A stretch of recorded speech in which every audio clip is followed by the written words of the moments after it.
Welcome back, everybody, to another deep dive.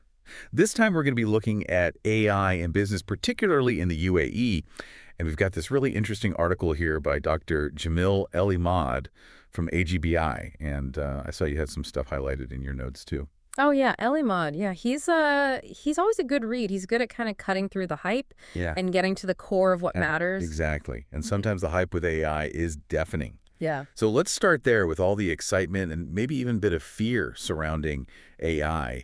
Can it really replace human jobs? Is it Well, about to become sentient and take over the world? well, Elimad actually makes a really good point about that. Okay. He talks about how there's actually different types of AI, right? So there's what we see today, Right. which is ANI, artificial narrow intelligence, and so that's like a specialist. It's designed for a very specific task. And then there's that kind of sci-fi movie stuff. Right. AGI, artificial general intelligence, and ASI, artificial super intelligence, right? Yeah. That's the stuff that's supposed to rival or surpass human intelligence. Right. Are we on the verge of having machines that think like us or even better?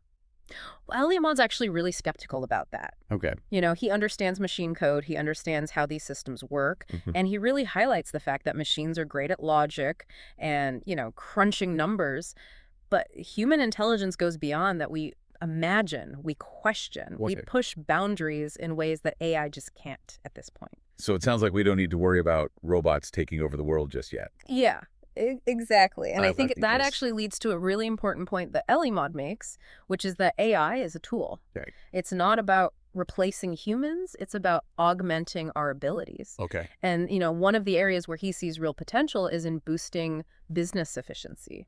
That's interesting because you had highlighted a point in the article about AI's role in increasing accessibility for people who might not be super tech savvy. Yeah, Can you talk a little bit about that? absolutely. One of the things that Elamad points out is that AI can act as this sort of intelligent assistant, making complex systems easier to use. So, imagine, for example, an engineer in a UAE energy plant. Okay. They could use AI to analyze vast amounts of data from pipeline flow Right. and make real-time adjustments, even if they're not a coding whiz. And that's just one example. Exactly. He talks about applications across various industries here in the UAE. Yeah, absolutely. Think Uh, about the oil and gas sector. right. AI is already being used for diagnostics, real-time data analysis, which can save companies time and resources. Okay. Or even in logistics, where AI can optimize delivery routes and reduce fuel consumption. Right. We're even seeing AI being used to personalize customer service through chatbots Mhm. and tailored recommendations. Yeah, I remember reading about a Dubai-based company that used AI to predict customer churn with incredible accuracy. And that kind of foresight is a game changer for any business. Absolutely. And, El Ahmad, he gives a really compelling example of an AI system that was implemented in a UAE logistics company, and it led to a 20% decrease in delivery times Yeah. and a 15% reduction in fuel costs. Those are some serious efficiency gains. Yeah. It really highlights those tangible benefits that AI can bring. And this is just the beginning. Yeah. As AI technology continues to develop, we can expect to see even more innovative applications emerge. But with all this talk about efficiency and data analysis, it's easy to get caught up in the numbers. Right. Elliman also really stresses the importance of keeping a human-centric approach to AI. Yeah. What does he mean by that? Well, he cautions against what he calls digital tyranny, Okay. which is this idea that we shouldn't let AI make decisions without any human oversight. Yeah. We still need people to be in control, set the goals, and make sure that it's being used ethically and responsibly. So it's about finding that balance between the power of AI Yeah. and the essential role of human judgment. Exactly. And this is a discussion that's relevant not just for business leaders, but for everyone you know. Right. As AI becomes more integrated into our lives, we all have a stake in shaping its future. I think that's a perfect point to move into our next section, where we'll delve deeper into this idea of human oversight and how AI is changing the way we work. Sounds good. I'm looking forward to unpacking those ideas further. Now, you've flagged a couple questions from your own notes about the future of work in an AI-driven world. Yeah. Let's tackle those right after this. All right. Sounds good. So we talked about AI's power and its potential to really shake things up in different industries, and of course, the need for us to keep an eye on it and make sure humans are still calling the shots. Yeah. But let's talk about something that's probably on a lot of our listeners' minds. What does all this AI stuff mean for their jobs? It's a question a lot of people are asking, and for good reason. I mean, Yeah. AI is already doing things that people used to do, and it's only getting smarter, so it's natural to wonder if some jobs are just going to disappear. Exactly. You actually wrote this down in your notes. I did. You wanted to talk about what skills are going to be the most valuable in this AI-driven world. It's not about being scared of losing your job, right? It's about figuring out how to stay ahead of the curve, how to thrive in this new environment. So what does Elamad say about this? Any advice? He actually suggests that the skills that'll be in highest demand are the ones that are, well, uniquely human. Things like creativity, critical thinking, emotional intelligence, complex, problem solving, all that stuff that machines, at least for now, can't really replicate. It's those human qualities that help us connect with each other, come up with new ideas, and navigate tricky situations. Exactly. And Elamad argues that these skills will become even more valuable as AI takes over more of the routine tasks. It's like it frees us up to focus on the things that really need that human touch. So it's not just about learning how to code or becoming a data scientist. It's about really honing those skills that make us human, the ones that will always be important no matter how advanced technology gets. Absolutely. And it's about being adaptable, being open to learning new things as the world changes around us. Now, we've been talking a lot about what this means for individual workers, Right. but what about the impact of AI on society as a whole? That's a great question. And it's something Al-Ahmad touches on in the article, too. He emphasizes that AI has this potential to create a more efficient and a more equitable future. I mean, imagine AI being used to figure out the best way to use our resources, to make education more personalized, to improve healthcare outcomes. The possibilities are huge. It's almost like AI is this set of super powerful tools, Yeah. and it's up to us to decide how we're going to use them.